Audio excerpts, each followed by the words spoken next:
Amazon union workers won in New York. Can they win across the country? The Amazon labor union has big plans and will face big challenges. Union chat, union talk.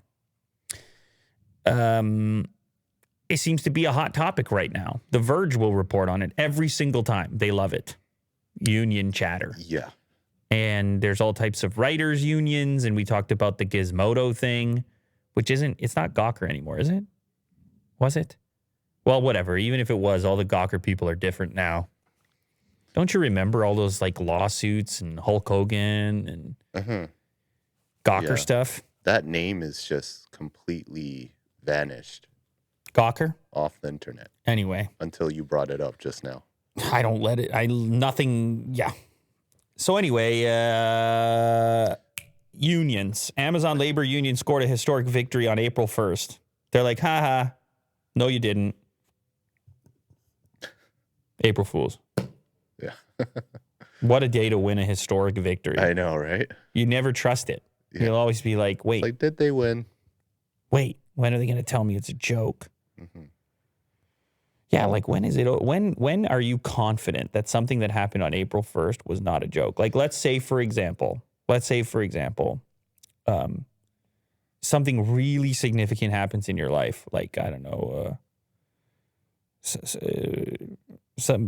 a spouse proposes to the other one, but does it on April 1st. And you're like, why are you doing this on this day? Yeah, that's terrible. You're like, don't do this on this day. I'm panicking right now. I don't know. And they're like, oh, I didn't even notice. And you're like, when are they going to tell me it's a joke? Mm-hmm. You never, though, your entire relationship after that is going to be like. I just imagine like you live 50 years down the line and then get married, have children. And then the other person's like, haha, April Fools. And you're like, you can't do that. This is our life.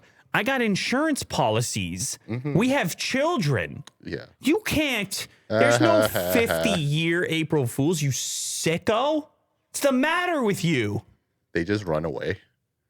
I mean, there's all kinds of serious scenarios where you got to completely avoid that day. Anyway, they won a big victory, and I guess that they're going to have to. I feel like that's official enough that it's got to stick for now. This is the first ever union to successfully organize Amazon employees. On Friday, the workers of Amazon's JFK 8 warehouse voted to unionize 2654 to 2131. Oh, it wasn't like a landslide victory. It was like almost 50-50 coin flip. Half were like, nah. The other half were like, we got to do it. And of course, the thinking is now that this happens here, could happen anywhere, could happen across Amazon warehouses all over the place. The ALU developed its own playbook. That's the Amazon labor union, by the way.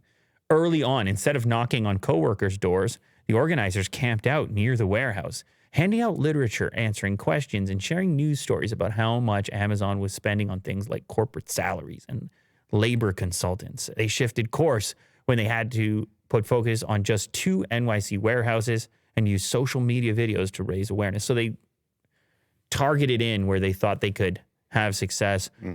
I mention this every time the union chatter comes up. Other companies are facing similar realities, such as Starbucks and others that have been mentioned, I'm sure, on the Verge in the past. Blizzard Activision right now, their labor union is on strike. On strike.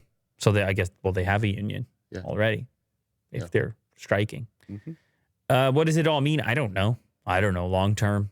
I feel like Amazon's just... Amazon is Amazon. Do you think that there's going to be a turning point where the vote is going to be unanimously for the labor union?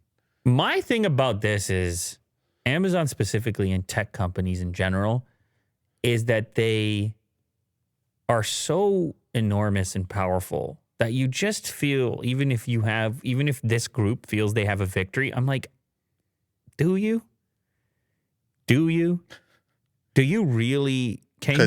Because it's so insignificant compared to the can you giant really swing? company? Can you really swing this thing using these historic mechanisms? I don't know.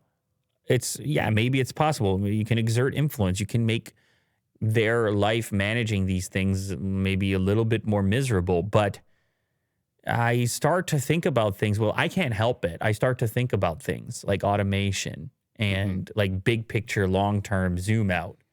And I wonder about the progression toward that and the incentive towards progression towards that when you're having human trouble. If you're a guy like Bezos, or if you're a guy like, I don't know, any of these tech companies where they're seemingly constantly finding ways to find efficiencies and automate certain processes. Yeah. And so, like, I look at these little warehouse robots, and I don't know how far off it is. I'm probably too zoomed out. I'm probably too science fiction. I'm probably too far in the future in this analysis. Well, even before robots, I mean, there are people that are willing to work. It's true. You know. And then they figure out how to do contractors and stuff. It's just like delivery drivers, and they just are enormous and have vast resources and tremendous abilities to reconfigure themselves to the most suitable formulation that's satisfactory to them as a powerhouse. And constantly adapting. Yeah. And trying to be efficient every single day. And making enormous amounts of money along the way, enormous amounts of revenue to keep that edge, to stay a step ahead. So, like, I don't know, Will. What do you got me on here? What are you doing to me here today? What do you want?